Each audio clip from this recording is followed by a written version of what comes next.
بسم اللہ الرحمن الرحیم۔ السلام علیکم ورحمۃ اللہ وبرکاتہ۔ آج ہم حضرت ابوبکر صدیق رضی اللہ عنہ کے ارادہ ہجرت حبشہ کے بارے میں پڑھیں گے اور پھر ہجرت میں آپ صلی اللہ علیہ وسلم کی رفاقت کے بارے میں انشاءاللہ پڑھیں گے۔ شروع کرتے ہیں۔ جب کفار کی اذیتیں حد سے بڑھ گئیں تو حضرت ابوبکر رضی اللہ عنہ حبشہ کی جانب ہجرت کے ارادے سے نکلے۔ برکالغماد پہنچے تو کارا قبیلہ کے سردار ابن دغنہ سے ملاقات ہوئی۔ اس نے پوچھا، ابوبکر کہاں کا ارادہ ہے؟ انہوں نے فرمایا، میری قوم قریش نے مجھے نکال دیا ہے، میں چاہتا ہوں کہ زمین کی سیر و سیاحت کروں اور اپنے رب کی عبادت کروں۔ ابن دغنہ نے کہا، ابوبکر تم جیسا آدمی نہ وطن سے نکل سکتا ہے نہ نکالا جا سکتا ہے، تم تو یہاں کے رہنے والوں کی آن بان ہو، مہمانوں کے ہاتھ پہ تواضع کرتے ہو، غریبوں، محتاجوں، یتیموں اور بیواؤں کی مدد کرتے ہو، دکھی لوگوں کے دکھ درد دور کرنے کی کوشش کرتے ہو اور نیکی کے کام میں بڑھ چڑھ کر حصہ لیتے ہو۔ مکہ واپس چلو، میں تمہیں اپنی پناہ میں لیتا ہوں اور تم اپنے شہر میں رہ کر ہی اپنے رب کی عبادت کرو۔ ابن دغنہ نے اپنی پناہ کا اعلان کر دیا اور ابوبکر رضی اللہ عنہ واپس مکہ آ گئے۔ حضرت ابوبکر رضی اللہ عنہ نے اپنے گھر کے صحن میں ہی چھوٹی سی مسجد بنا لی اور اسی میں عبادت کرتے۔ یوں سب سے پہلے مسجد بنانے کی سعادت بھی حضرت ابوبکر رضی اللہ عنہ نے حاصل کر لی۔ حضرت ابوبکر رضی اللہ عنہ بہت رقیق القلب تھے اور قرآن پاک کی تلاوت اس سوچ سے کرتے کہ راہ چلتے قریش کی عورتیں اور بچے بے اختیار رک کر اللہ کا کلام سننے لگتے۔ کفار کو اعتراض ہوا اور انہوں نے ابن دغنہ سے کہا کہ تم ابوبکر رضی اللہ عنہ سے کہو کہ وہ اس سے باز آ جائے، کیونکہ ہمیں خوف ہے کہ کہیں ہماری عورتیں اور بچے متاثر ہو کر اپنے آبائی مذہب سے ہٹ نہ جائیں۔ جب ابن دغنہ نے حضرت ابوبکر رضی اللہ عنہ کو بلند آواز سے تلاوت کرنے سے روکا تو حضرت ابوبکر رضی اللہ عنہ نے ان کی یہ بات ماننے سے انکار کر دیا اور فرمایا، مجھے تمہاری پناہ کی حاجت نہیں، کیونکہ میرے لیے اللہ اور اس کے رسول صلی اللہ علیہ وسلم کی پناہ ہی کافی ہے۔ ان کا انکار سن کر ابن دغنہ نے اپنی پناہ واپس لے لی، تاہم چند سال بعد وہ خود بھی مسلمان ہو گئے۔ ہجرت اور رسول اللہ صلی اللہ علیہ وسلم کی رفاقت۔ مکہ میں کفار کا ظلم و ستم حد سے بڑھ گیا تو رسول اللہ صلی اللہ علیہ وسلم نے مسلمانوں کو مکہ سے مدینہ کی طرف ہجرت کی اجازت دے دی، تاہم رسول اللہ صلی اللہ علیہ وسلم نے خود ہجرت نہ کی اور حضرت ابوبکر رضی اللہ عنہ نے جب ہجرت کی اجازت طلب کی تو آپ صلی اللہ علیہ وسلم نے فرمایا، جلدی نہ کرو، شاید کہ اللہ تمہیں میرا ساتھی بنا دے۔ لہٰذا حضرت ابوبکر رضی اللہ عنہ آپ صلی اللہ علیہ وسلم کے ہمراہ حکم کے منتظر رہے اور اس دوران 2 اونٹنیوں کو تیز رفتار کرنے کے لیے کیکر کے پتے کھلا کھلا کر سفر ہجرت کے لیے تیار کرتے رہے۔ ام المؤمنین حضرت عائشہ رضی اللہ تعالیٰ عنہا بیان کرتی ہیں کہ رسول اللہ صلی اللہ علیہ وسلم ایک دن ٹھیک دوپہر کو سیر چھپائے خلاف معمول ایسے وقت آئے جو آپ صلی اللہ علیہ وسلم کے تشریف لانے کا وقت نہ تھا۔ حضرت ابوبکر رضی اللہ عنہ نے رسول اللہ صلی اللہ علیہ وسلم کو آتے دیکھ کر فرمایا، میرے ماں باپ رسول اللہ صلی اللہ علیہ وسلم پر قربان، اللہ کی قسم آپ اس وقت جو آئے ہیں تو یقیناً کوئی کام ہے۔ اتنے میں رسول اللہ صلی اللہ علیہ وسلم نے اندر آنے کی اجازت چاہی۔ حضرت ابوبکر رضی اللہ عنہ نے اجازت دی تو اندر آ کر رسول اللہ صلی اللہ علیہ وسلم نے فرمایا، لوگوں سے کہو ذرا باہر جائیں۔ حضرت ابوبکر رضی اللہ عنہ نے کہا، یہاں رسول اللہ صلی اللہ علیہ وسلم ہی کے گھر والے ہیں، یعنی حضرت عائشہ رضی اللہ تعالیٰ عنہا، جن سے رسول اللہ صلی اللہ علیہ وسلم کا نکاح ہو چکا تھا اور ان کی والدہ وہاں موجود تھیں۔ تب رسول اللہ صلی اللہ علیہ وسلم نے فرمایا، مجھے ہجرت کی اجازت مل گئی ہے۔ یہ سن کر حضرت ابوبکر رضی اللہ عنہ نے فرمایا، میرے ماں باپ رسول اللہ صلی اللہ علیہ وسلم پر قربان، کیا میں بھی آپ صلی اللہ علیہ وسلم کے ساتھ چلوں گا؟ رسول اللہ صلی اللہ علیہ وسلم نے فرمایا، ہاں۔ حضرت ابوبکر رضی اللہ عنہ یہ سن کر خوشی سے رو پڑے۔ اس کے بعد سفر کی تیاری کرتے ہوئے انہوں نے رسول اللہ صلی اللہ علیہ وسلم کو 2 اونٹنیاں پیش کرتے ہوئے فرمایا، آپ صلی اللہ علیہ وسلم ان 2 اونٹنیوں میں سے کوئی ایک اونٹنی لے لیجیے۔ رسول اللہ صلی اللہ علیہ وسلم نے فرمایا، قیمتاً لوں گا اور قیمت ادا کر دی۔ اس کے بعد یہ طے پایا کہ عبداللہ بن اریقط 3 روز کے بعد اونٹنیاں لے کر غار ثور کے قریب ان دونوں کا انتظار کریں گے۔ حضرت عائشہ رضی اللہ تعالیٰ عنہا فرماتی ہیں، ہم نے جلدی سے دونوں کے لیے سفر کا سامان تیار کیا اور چمڑے کے ایک تھیلے میں کھانا ڈالا۔ میری بہن اسماء رضی اللہ عنہا کو کچھ نہ ملا تو اس نے اپنا نطاق کمر بند پھاڑ کر اس تھیلے کا منہ بند کر دیا۔ اسی وجہ سے رسول اللہ صلی اللہ علیہ وسلم نے حضرت اسماء رضی اللہ عنہا کو ذات النطاقین کا لقب دیا، یعنی 2 کمر بند والی۔ اسی رات رسول اللہ صلی اللہ علیہ وسلم نے حضرت علی رضی اللہ عنہ کو اپنے گھر چھوڑا اور کفار کے محاصرے سے نکل کر اس طرح حضرت ابوبکر رضی اللہ عنہ کے گھر کی طرف نکلے کہ انہیں رسول اللہ صلی اللہ علیہ وسلم کے جانے کا علم ہی نہ ہو سکا۔ رسول اللہ صلی اللہ علیہ وسلم جب ان کے گھر تشریف لے آئے تو حضرت ابوبکر رضی اللہ عنہ نے آپ صلی اللہ علیہ وسلم کے ہمراہ ہجرت کا سفر شروع کر دیا اور اپنی بقیہ دولت جو تقریباً 5-6 ہزار درہم بھی ساتھ لے گئے تھے۔ ان کی روانگی کے بعد ان کے والد نے غصے سے اپنی پوتی سے پوچھا کیا وہ گھر والوں کے لیے کچھ بھی چھوڑ کر گیا ہے یا نہیں؟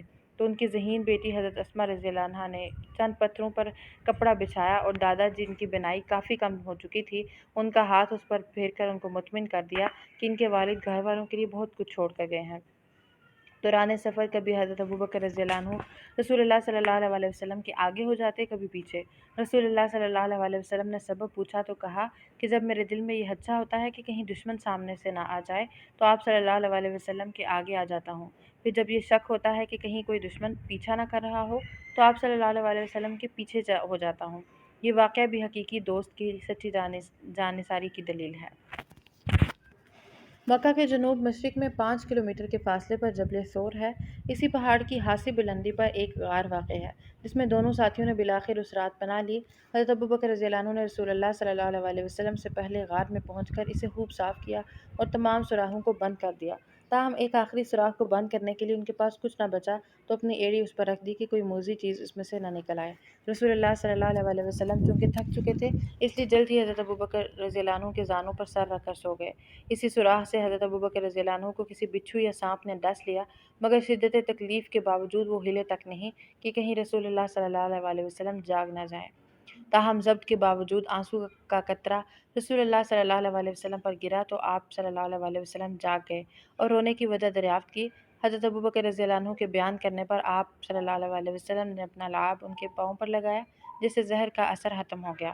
دونوں ساتھیوں نے 3 راتیں اور 3 دن اسی غار میں گزارے۔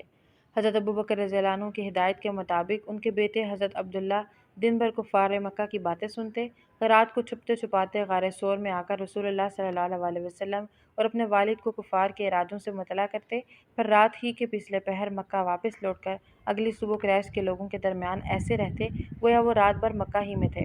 ان کے غلام حضرت عامر بن فہیرہ رضی اللہ عنہ دن بھر بکریوں کو چراتے اور ایک بکری کا دودھ نہ دوہتے۔ بکریوں کو چراتے ہوئے کچھ رات گزر جانے کے بعد اس بکری کو غار ثور میں لے جاتے، دونوں ساتھی خوب سیر ہو کر تازہ دودھ پیتے اور آرام سے رات بسر کرتے۔ پھر رات کے پچھلے پہر جب حضرت عبداللہ رضی اللہ عنہ لوٹ جاتے تو حضرت عامر بن فہیرہ ان کے نشان قدم پر ہی بکریوں کے ریوڑ کو لوٹاتے تاکہ تمام نشان مٹ جائیں اور کوئی کھوج نہ لگا سکے۔ گویا حضرت ابوبکر رضی اللہ عنہ کا سارا خاندان اس سفر میں رسول اللہ صلی اللہ علیہ وسلم اور اسلام کی حفاظت اور تعاون میں انتہائی رازداری سے کام لیتے ہوئے پیش رہا۔ مکہ میں کفار نے رسول اللہ صلی اللہ علیہ وسلم کو گرفتار کرنے والے کو 100 اونٹ انعام دینے کا اعلان کیا تو ایک دن کھوج لگانے والے عین غار ثور کے دہانے تک پہنچ گئے۔ ان کے قدم غار کے اندر سے دکھائی دیے تو حضرت ابوبکر رضی اللہ عنہ رو پڑے اور فرمایا اگر وہ ذرا بھی نگاہ نیچے کی طرف کر لیں تو ہمیں دیکھ لیں گے۔ حضرت ابوبکر رضی اللہ عنہ اپنے لیے نہیں بلکہ اس لیے رو رہے تھے کہ کہیں ان کی آنکھوں کے سامنے رسول اللہ صلی اللہ علیہ وسلم کو کوئی تکلیف نہ پہنچے۔ تب رسول اللہ صلی اللہ علیہ وسلم نے فرمایا یا ابا بکر ما ظنک باثنین اللہ ثالثہما، اے ابو بکر تمہارا ان 2 کے بارے میں کیا خیال ہے جن کا تیسرا اللہ ہے۔ اس کا ذکر قرآن پاک میں یوں کیا گیا ہے ثانی اثنین اذ ہما فی الغار اذ یقول لصاحبہ لا تحزن ان اللہ معنا، 2 میں سے دوسرا جبکہ وہ دونوں غار میں تھے جب وہ اپنے ساتھی کو کہہ رہے تھے غم نہ کرو اللہ ہمارے ساتھ ہے۔ حضرت ابوبکر رضی اللہ عنہ کو اس آیت کے حوالے سے ثانی اثنین بھی کہا جاتا ہے، یعنی 2 میں سے دوسرا، اور صاحبہ میں اس کے ساتھی سے مراد بھی حضرت ابوبکر رضی اللہ عنہ ہی ہیں جن کو اس پرخطر وقت میں بھی اپنا نہیں بلکہ رسول اللہ صلی اللہ علیہ وسلم کی جان ہی کا غم تھا۔ ہم سب مسلمانوں پر حضرت ابوبکر رضی اللہ عنہ کا یہ بہت بڑا احسان ہے کہ انہوں نے اس مشکل وقت میں آپ صلی اللہ علیہ وسلم کی حفاظت کی اور ساتھ رہے۔ انگریز مورخ سر ولیم میور حضرت ابوبکر رضی اللہ عنہ کی خدمات کا اعتراف ان الفاظ میں کرتے ہیں He saved the nascent Islam from extinction. انہوں نے نوزائیدہ اسلام کو مکمل طور پر ختم ہونے سے بچایا۔ غار ثور سے نکلنے کے بعد ہجرت کے بقیہ سفر میں حضرت ابوبکر رضی اللہ عنہ نے اپنے غلام حضرت عامر بن فہیرہ کو بھی خدمت کے لیے ساتھ لے لیا۔ عبداللہ بن حریکت مسلمان نہ ہونے کے باوجود قابل اعتماد تھا، نیز مختلف راستوں سے واقف بھی تھا، لہٰذا حضرت ابوبکر رضی اللہ عنہ نے اس سے پہلے ہی اجرت پہ معاملہ طے کیا ہوا تھا، لہٰذا حسب ہدایت تیسری رات کے آخری حصے میں وہ دونوں اونٹنیوں کو لے کر غار ثور کے پاس آ گیا۔ ایک اونٹنی پر رسول اللہ صلی اللہ علیہ وسلم اور دوسری پر حضرت ابوبکر رضی اللہ عنہ اور حضرت عامر بن فہیرہ رضی اللہ عنہ سوار ہوئے۔ عبداللہ بن اریقت راستے کی رہنمائی کے لیے آگے آگے پیدل چل رہا تھا اور اس نے عام راستہ چھوڑ کر ساحل سمندر کا راستہ اختیار کیا۔ راستے میں سراقہ بن جاشم رسول اللہ صلی اللہ علیہ وسلم کا کھوج لگاتے ہوئے عین ان کے قریب آ گیا تو حضرت ابوبکر رضی اللہ عنہ گھبرا گئے، لیکن رسول اللہ صلی اللہ علیہ وسلم نے فرمایا، لا تحزن ان اللہ معنا، غم نہ کرو، بے شک اللہ ہمارے ساتھ ہے۔ اللہ تعالیٰ کی طرف سے غیبی مدد آئی اور گھوڑے نے ٹھوکر کھائی تو سراقہ گر گئے۔ پھر وہ سوار ہو کر آگے بڑھے تو ان کا گھوڑا ریت میں پیٹ تک دھنس گیا۔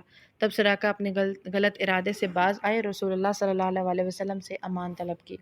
رسول اللہ صلی اللہ علیہ وسلم نے انہیں امان دیتے ہوئے تاکید کی کہ ہمارے بارے میں کسی کو مت بتانا۔ یہ وعدہ کر کے وہ خوشی سے پلٹے، کیونکہ رسول اللہ صلی اللہ علیہ وسلم نے انہیں کسریٰ کے کنگن پہننے کی خوشخبری بھی دی تھی۔ حضرت ابوبکر رضی اللہ عنہ تجارت کے سلسلے میں اکثر سفر کرتے رہے تھے، اس لیے عرب کے بہت سے علاقوں کے لوگ ان کو پہچانتے تھے۔ راستے میں بعض لوگ ان کو پہچان لیتے اور پوچھتے، یہ آپ کے ساتھ کون ہیں؟ آپ جواب دیتے، یہ ایک صاحب ہیں جو مجھے راستہ دکھا رہے ہیں۔ پہلی منزل پر اترے تو حضرت ابوبکر رضی اللہ عنہ نے رسول اللہ صلی اللہ علیہ وسلم کو دوپہر کے وقت سایہ دار چٹان کے نیچے آرام کے لیے بٹھایا اور وہ کھانے کی تلاش میں نکلے۔ ایک گڈریا نظر آیا تو اس کو بکری کا دودھ دوہنے کو کہا اور ہدایت کی کہ وہ پہلے بکری کے تھن اور ہاتھوں کو گرد و غبار سے اچھی طرح صاف کر لے۔ اس نے حسب ہدایت ان کے دیے ہوئے پیالے میں دودھ دوہا۔ آپ رضی اللہ عنہ نے دودھ ٹھنڈا کرنے کے لیے اس میں تھوڑا سا پانی ملایا اور کپڑے سے چھان کر رسول اللہ صلی اللہ علیہ وسلم کو پیش کیا۔ رسول اللہ صلی اللہ علیہ وسلم سیر ہو گئے تو ابوبکر رضی اللہ عنہ فرماتے ہیں کہ میرا جی خوش ہو گیا۔ پھر دوسری منزل کے لیے روانہ ہوئے۔ جب یہ مختصر قافلہ قباء کے مقام پر پہنچا تو انصار خوشی سے جوک در جوک آنے لگے۔ رسول اللہ صلی اللہ علیہ وسلم خاموشی سے تشریف فرما تھے، جبکہ حضرت ابوبکر رضی اللہ عنہ لوگوں کا استقبال کر رہے تھے۔